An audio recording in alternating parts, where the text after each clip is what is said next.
I gave a speech to our international group. I think this time we were in Honolulu, Hawaii.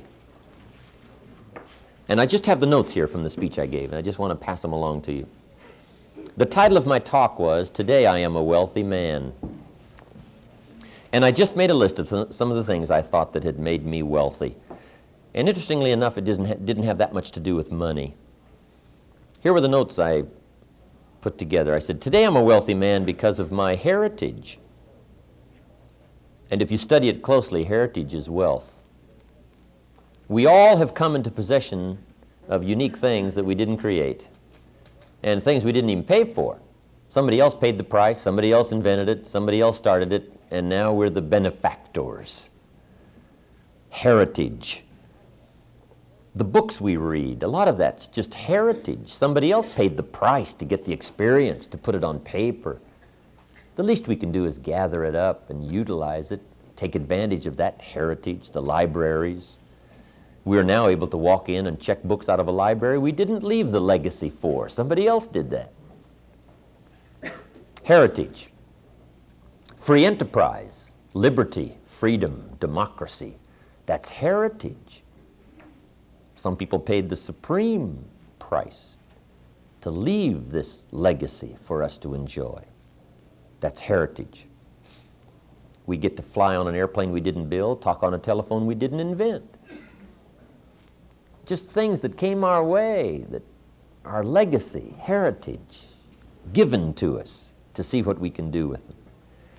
So what we ought to do is really understand what a value and what a wealth heritage is and take advantage of it and utilize it. Next, I said, today I'm a wealthy man because of my experiences, and experiences can create wealth. We sometimes call it a wealth of experience. That's good terminology. Experience is wealth, it's commodity, it's value. And what we must do as leaders is understand even more the value of experience, the places you've gone and the things you've done and what's happened to you, both the upside and the downside, both the good side and the bad side, both the prosperous side and the times you went broke. That whole vast array of human experiences on your part, if you'll consider it, is wealth. I then said, today I'm a wealthy man because of my friends. I have made some unique friends around the world, people that I've come in touch with and in contact with the last 20-some years. Incredible. Friends. There probably isn't any greater wealth than the wealth of good friends. Someone once said, a real good friend is somebody who knows all about you and still likes you. Friendship. Make the kind of friends on your way up who will take you in on your way down.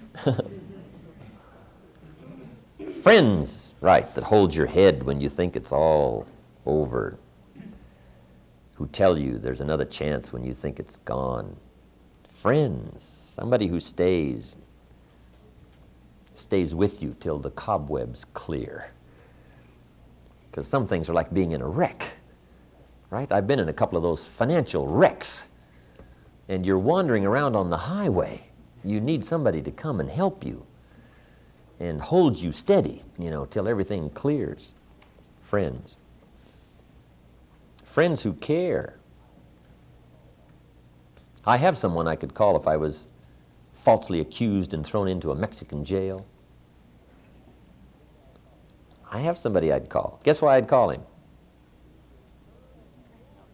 He would come and get me. That's why. See, that's a friend. Somebody who will come and get you. At what cost? Any cost. Now, see, that's a real friend. For how long? As long as it takes. There are some people that are just great to hang out with.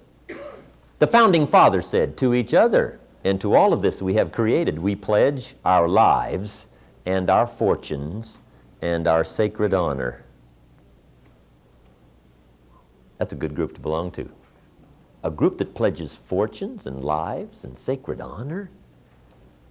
Boy, if you can find a group like that, you got to join. That's wealth. That's heavy. Next I said, today I'm a wealthy man because of my knowledge. All of the things I've come into possession of, to know, has made me wealthy. And some things I know, I'm just not even quite sure how I know. I'm still puzzled by some of the mysteries of life.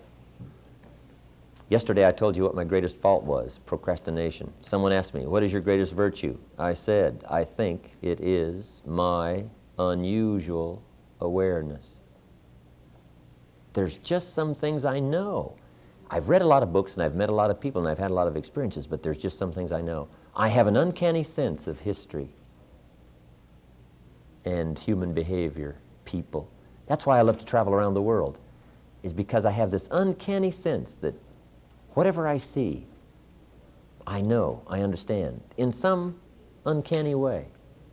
If there's any gift I could wish for anyone, that would be one of the gifts, unusual awareness. And I don't really know where it all comes from. Someone asked me one time, can unusual awareness be taught? And I said, I don't know. But I think all the things we've talked about this weekend will give you a good chance toward developing unusual awareness, to where you can sense the heartbeat. You can sense what's happening. You just have an uncanny knowledge of life and people, what's going on. That's wealth. Next I said, today I'm a wealthy man because of my future. And future can make you wealthy.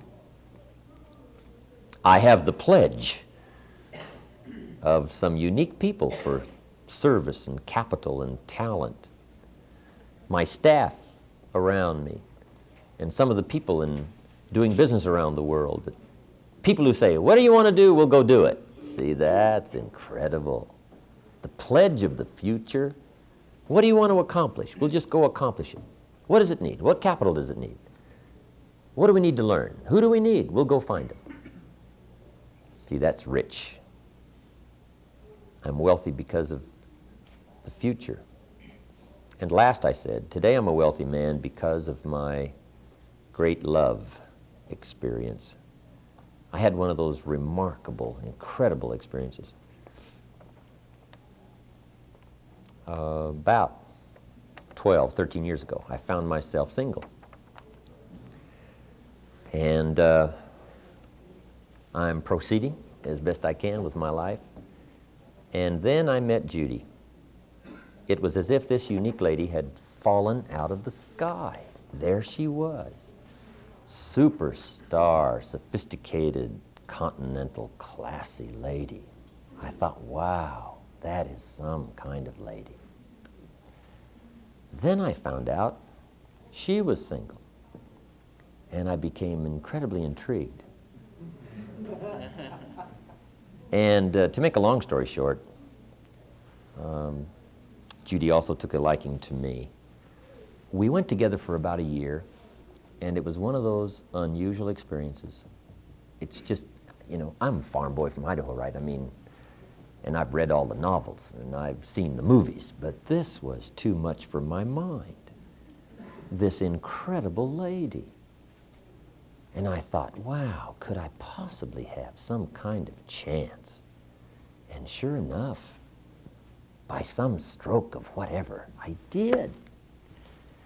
We went together for a year and we got married. We traveled around the world. We did all the incredible things. This lady made an unbelievable impact on my life. The experience was like 1,000 freight trains rushing through the night. High intensity. Judy was the kind of person you like to be around 24 hours a day, 7 days a week, 30 days a month. Unbelievable. You know, I had no idea that that could ever possibly happen to me. See, Judy's the one who said, dress up, put on your bow tie, we're going to go hear Van Cliburn. I thought, who's Van Cliburn? She takes me to the symphony. We watch the ballet, we go to the plays, we listen to the orchestras, we travel the world. Judy's the one who knew where the Mona Lisa was. She said, let me show you the Mona Lisa. So when I gazed directly at the Mona Lisa, Judy had me by the hand. She's the one who pointed out the Mona Lisa. She said, let's discover the mysteries of Spain. Let's soak up history in London. That's where I got all that. She knew where the seashells were in the Bahamas. I couldn't believe this lady. She shared with me things I'd never had experienced before, taught me to see things I'd never seen, experience things I'd never experienced. It was one of those rare, rare things that happens. Unbelievable. She touched my life like no one else has ever touched it. We went together for a year. We were married 4 years. Then it ended as quickly as it began. Within 10 days, it was finished. And now, the massive disappointment. I thought I was fairly strong and vigorous, and I'd taken some up and down financial and personal things. And I figured I could handle most anything, but this one was a bit much for me. The incredible, massive, overwhelming disappointment. It was just as intense as the love affair. And I thought, I wonder if I shall make it through this. You know, the questions and the pondering. I guess we all wish something unique would last forever. If you're on vacation, you'd like to have another week. If you live to be 100, you just need one more year, right? Whatever's going well, we all wished it would extend, but everything must end. But it took me a while. In fact, it took me a couple of years to finally put all of that in its place. I finally decided that if I was to allow it, the overwhelming disappointment would destroy all the good I had. So I finally had to put that in its place. And about a year later was when I wrote that short letter that I quoted for you yesterday, pondering what it was all about. And Judy and I are still very good friends. We're still involved in some things together. So we have a pretty good relationship going, but that unique, intensive love affair ended. But I must say to you that most of what I am today, whatever effect I can have and whatever I can share, most of it came from that 5 years. The lady touched me. It was one of those wealth experiences that creates a dozen lifetimes in one. It's incredible. So, see, a love experience can make you wealthy if you will protect it and guide it, do whatever's necessary to keep it alive. If you care about somebody, I think my best advice would be, whatever it takes, protect it and uniquely work with it. Better to have a love affair and live in a tent on the beach than to live in a mansion by yourself. There's nothing like finding somebody and caring for somebody. So if you've got something going, if a chair gets in the way, destroy it. Whatever it takes to preserve and protect that kind of wealth, because those are treasures beyond imagination. So what's incredibly exciting about my life now is the rest of my life is a bonus. I mean, I've had it all, I guess. I don't know. It seems like I have. I've lived a dozen lifetimes.